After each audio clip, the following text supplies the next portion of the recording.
Mike von Sportwagenparts hat uns ein Paket für die Bremsen vom Porsche 944 zusammengestellt. Das heißt, unser heutiger Film geht über den Wechsel der Bremsscheiben und Bremsbeläge beim Porsche 944 F2. Für das Wechseln der Bremsen muss erstmal das Rad runter. Also Felgenschluss raus. Zum Radmuttern lösen brauchen wir unbedingt eine lange 9-10er Stecknuss. Bevor wir das Fahrzeug hochnehmen, lösen wir die Radmuttern. Wir sichern das Fahrzeug am diagonal hinteren Rad. Ich setze den Wagenheber hier an der Aufnahme für den Bordwagenheber an. Ich habe hier einen speziellen Gummipuck und der passt ziemlich genau in die Aufnahme des Bordwagenhebers hier markiert.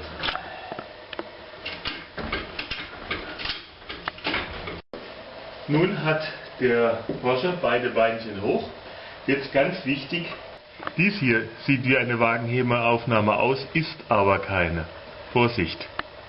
Der Wagen muss hier am Längsträger bei dieser Markierung unterstützt werden.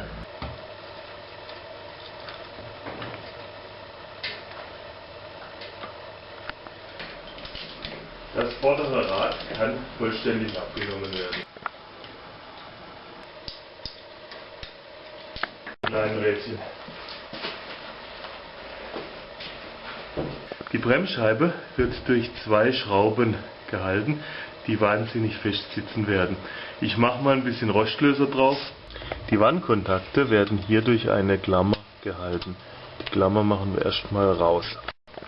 Diese Spreizklammer kommt als nächstes. Sie wird hier zusammengezogen und oben entnommen. Das heißt Wasserpumpenzange.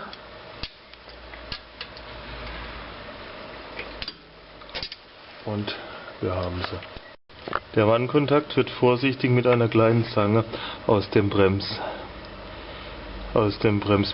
gezogen. Naja.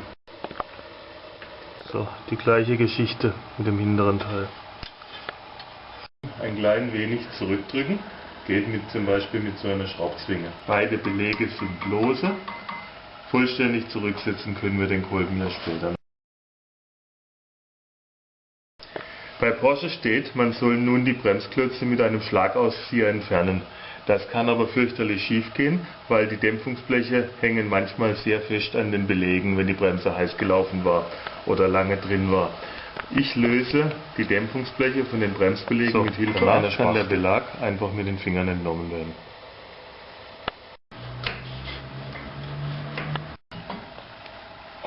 Und der zweite Belag ist raus. Wenn man nur die Belege wechseln möchte, macht man nun die Dämpfungsbleche raus, neue Dämpfungsbleche und neue Belege rein. Die Schritte zeigen wir später, weil ich möchte auch die Bremsscheiben wechseln. Das heißt, wir machen jetzt mit der Bremsscheibe weiter. Dafür muss der Sattel gelöst werden. Das ginge notfalls auch von hier außen, aber ich habe das Fahrzeug auf die Grobe gestellt, weil ich unten besser sehe. Der Bremssattel wird an diesen Schrauben abgenommen, keinenfalls diese Schrauben lösen, sondern die hier. So. Hauptsache der Hebel ist lang genug und auch die Schraube geht auf.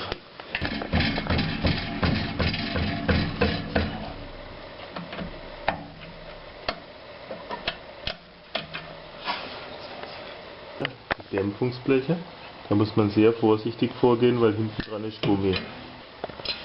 Nummer 2. Nummer 3.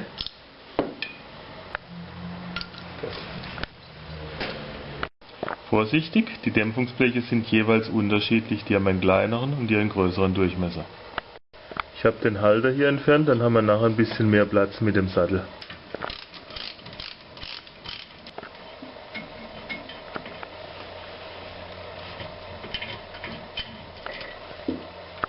So, die untere Schraube. Und wenn der Sattel lose ist, kommt er einfach hier auf diesen Fleischerhaken. Jetzt so aufhängen, dass die Bremsleitung nicht allzu sehr geknickt wird. Gut. Ein Versuch, die Schraube normal aufzumachen, ist meiner Ansicht nach hoffnungslos, deshalb gleich zärtliche Gewalt und Schlagschraube.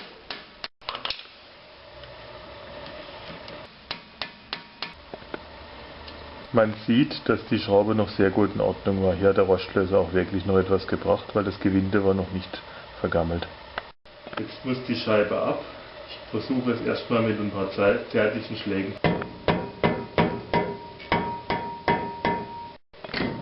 So, das ging ohne Probleme. Okay. Wenn es nicht funktioniert hätte, sind hier Gewinde drin, an denen kann man kleine Schrauben eindrehen und die Bremsscheibe dann abdrücken. Ich werde die Teile jetzt gut reinigen, aber beim Reinigen müsst ihr aufpassen, das hier ist der ABS-Sensor, allzu viel mechanische Gewalt verträgt er nicht. Erstmal mit der Drahtbürste den groben Schmutz entfernen. Dann mit der Messingbürste. Und zum Schluss kann man mit 120er Schmirgelpapier noch zart über die Narbe gehen. Danach kann man die Radnabe dünn mit Keramikpaste, Betonung liegt auf dünn, einstreichen. Die neuen Bremsscheiben sind nicht lackiert, bei modernen Bremsscheiben, sondern leicht gefettet. Deshalb erstmal eine Runde Bremsenreiniger.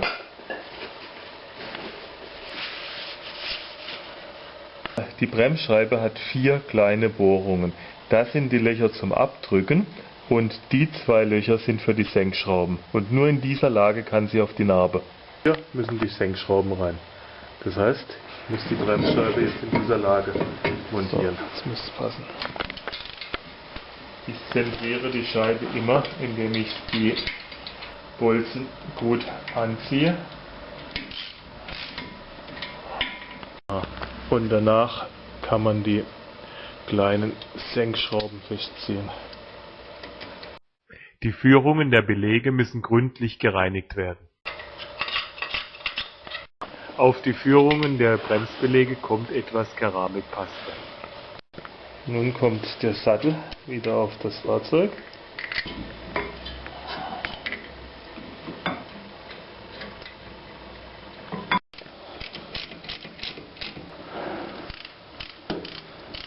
So, die Bremssättel werden mit 85 Newtonmetern angezogen. Okay, die untere sitzt schon mal. Damit die dicken neuen Bremsklötze auch in den Sattel passen, müssen die Bremskolben vollständig zurückgesetzt werden. Die Bremsklötze sind nicht gefasst, deswegen breche ich etwas die Kanten. Dämpfungsblechen müsst ihr aufpassen, die haben natürlich wieder verschiedene Durchmesser, also kleine und große, und zusätzlich haben die einen Klebstoff, der nachher an den Belegen haftet. Da muss man die Schutzfolie abziehen, aber erst nach der Montage. Ich lasse jetzt mal drauf, weil sonst habe ich zu viel Klebstoff an den Händen. Nun die Gegenseite. Erst das kleine untere, auch deutlich mehr Platz. So, wir ziehen die Folie ganz vorsichtig von den Dämpfungsblechen ab. Hier kommt auch mal eine Pinzette beim Porsche zum Einsatz.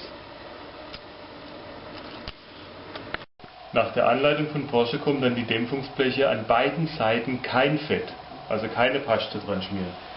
Jetzt müssen wir die Klötze nur noch vorsichtig einsetzen. Okay. Und gut ist. Der Bremsschlauch muss natürlich wieder in seine Halterung. So, die Wandkontakte gehen hier auf und werden hier ausgesteckt. Die Kontakte sind noch gut, das können wir lassen. Kontakte wieder schön tief ein. Die Steckkontakte stecken nun auf beiden Seiten. Das Kabel kommt hier raus.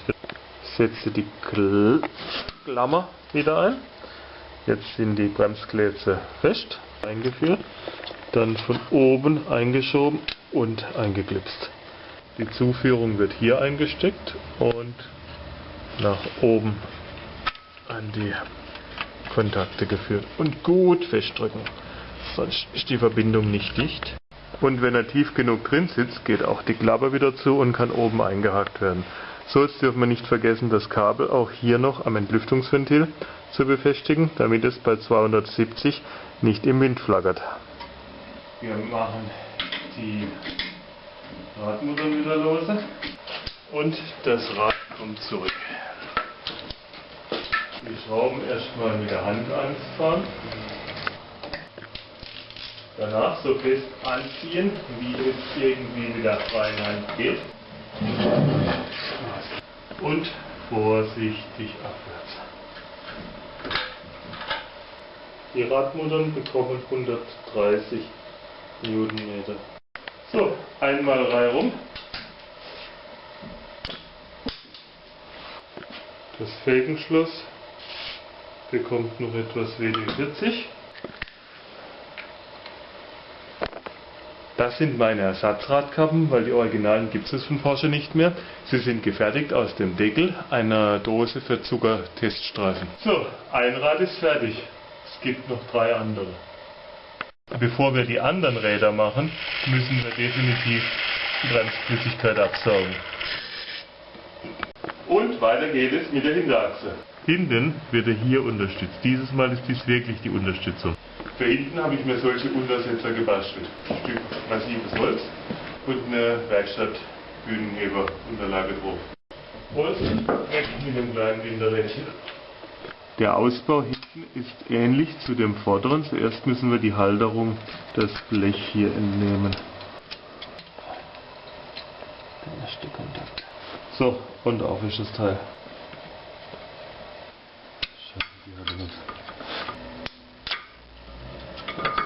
So, jetzt sind die Klötze außen.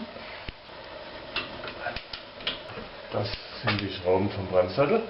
Der Unterschied zur vorderen Bremse ist, dass die hintere Bremse an einer starren Leitung hängt. Das heißt, ich muss mir hier und hier erstmal etwas Freiraum beschaffen, bevor wir den Sattel ein klein wenig abnehmen können. Hier ist der Wandkontakt eingesteckt und hier oben sitzt das ABS. Den Wandkontakt werden wir nachher wechseln und die Masse muss natürlich wieder aufs Gehäuse. So, wenn man vorsichtig ist und immer darauf achtet, dass man die Leitungen nicht knickt, kann man den Sattel von der Scheibe nehmen und vorsichtig außerhalb absetzen. Jetzt sollten wir den aber noch zusätzlich sichern, sonst kriegt doch noch was. Hier an der Bremsscheibe ist oben ein Loch. In diesem Loch kann man an den Nachstellmechanismus der Handbremse kommen, die ja innen als Trommelbremse wirkt in der Scheibe. Ich muss jetzt die Handbremse freimachen, bevor ich die Scheibe runternehmen kann. Ich habe die Handbremse nun angezogen, dass sie fest ist, und ich stelle die Nachstellschraube nun so weit auf, dass die Handbremse freikommt. Die Handbremse ist nun frei. Die vorderen Schrauben gingen ja interessanterweise gut auf. Probieren wir, ob sie die hinteren auch tun. Aha. So, und wir können die Bremsscheibe abnehmen. So, jetzt sieht man die Handbremse mal offen. Hier ist der Nachstellmechanismus, an dem wir vorhin gedreht haben. Hier sind die Bremsbeläge. Die haben noch eine hinreichende Stärke. Die braucht man ja sowieso nur als Haltebremsen. Gebremst wird ja mit den Scheibenbremsen. So, ich werde die Bremse nun reinigen. So, erstmal den groben Schmutz mit der Drahtbürste.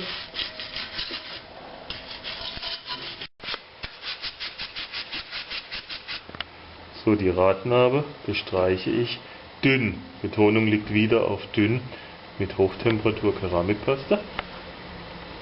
Die gleiche Paste machen wir auf die beweglichen Teile des Handbremsmechanismus. So, hier an den Führungen. Aber nur dünn. Ich reinige die unteren Führungsschienen gründlich. Die Oberfläche der Reibscheiben wird wieder gut gereinigt. Die inneren Bremsscheiben muss natürlich auch an die Handbremsseite gedacht werden.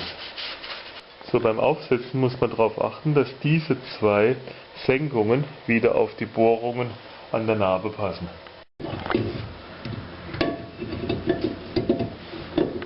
Nachdem ich die Scheibe nun montiert habe, kann ich die Senkschrauben eindrehen. Und die andere. So, ich habe den Sattel wieder in der Hand. Anlegen, vorsichtig auf die Schrauben führen und dann mal die obere zur Sicherheit rein. Der Rest ergibt sich dann von alleine.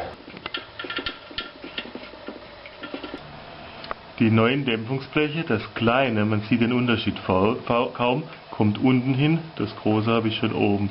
So, und das große kommt oben rein.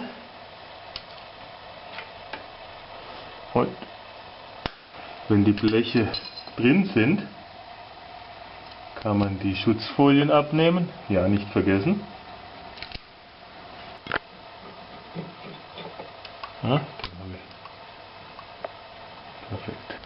Die Schutzfolien entfernen.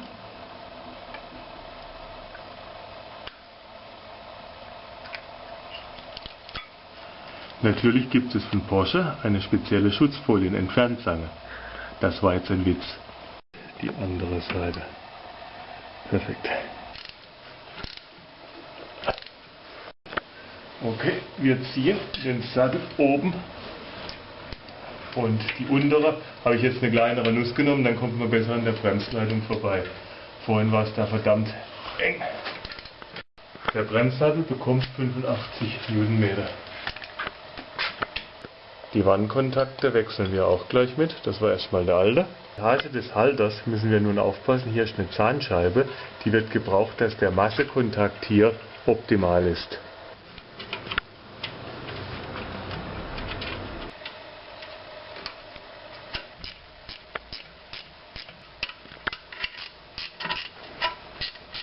Die Kontakte habe ich kontrolliert, sind noch gut, das liegt aber an der aufwendigen Konstruktion. Und hier hinten mache ich auf die Dichtung etwas Vaseline, damit der Stecker auch gut reinflutscht.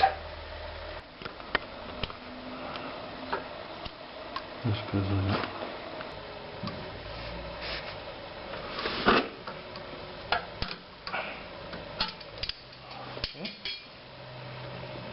Das Kabel hier müssen wir gut sichern.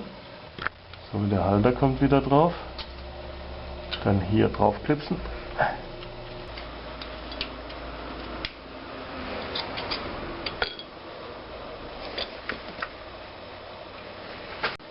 Mittlerweile habe ich die Bremsen auf der anderen Seite auch gewechselt. Jetzt geht es an die Einstellung der Handbremse. Ich suche wieder das Einstellloch, also die Einstellschraube, auf dieser Position hier. So lange nach oben, bis die Bremse blockiert. Jetzt fängt es an schwer zu gehen. So, jetzt wäre die Bremse blockiert. Auf der rechten Seite muss ich nach unten drehen. Jetzt fängt sie wieder an schwer zu gehen. Noch einen Hauch. Okay. Gut. So, jetzt muss ich beide Seiten so viel rückwärts drehen, also hier nach oben, dass sie gerade frei werden. Jetzt ist die Bremse gerade wieder frei. So, die Seite ist jetzt auch gerade frei. So, jetzt drehen wir zusätzlich noch einen Zahn runter, damit die Bremse auch gut frei ist. Das gleiche auf der anderen Seite, nur müssen wir hier hoch drehen. Bei offener Bremse sind wir nun gut frei. Wir gehen auf die zweite Stellung. Einer, zwei. Und jetzt, es fängt gerade so an zu wirken. Genau das ist der richtige Punkt. So, jetzt gehen wir auf Raste 3. Die Bremswirkung muss nun einsetzen. Und jetzt muss es schon relativ schwer gehen. Da sind schon gut über 100 Newtonmeter drauf. Und beim vierten Zahn muss dann Ende der Fahnenstange sein. Und hängt. Hier ist bei 4 auch komplett zu. Und zum Schluss kann das Rädchen wieder auf den Porsche abstellen.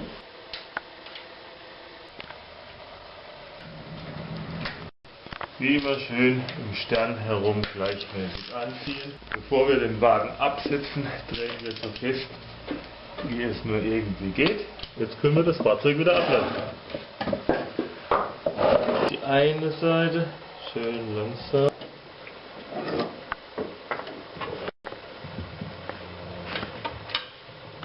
Zum Abschluss kommen die Radmutter noch ihre 130 Newtonmeter. So, meine Freunde, bei der nächsten Ausfahrt müsst ihr aufpassen. Meine hat neue Bremsen.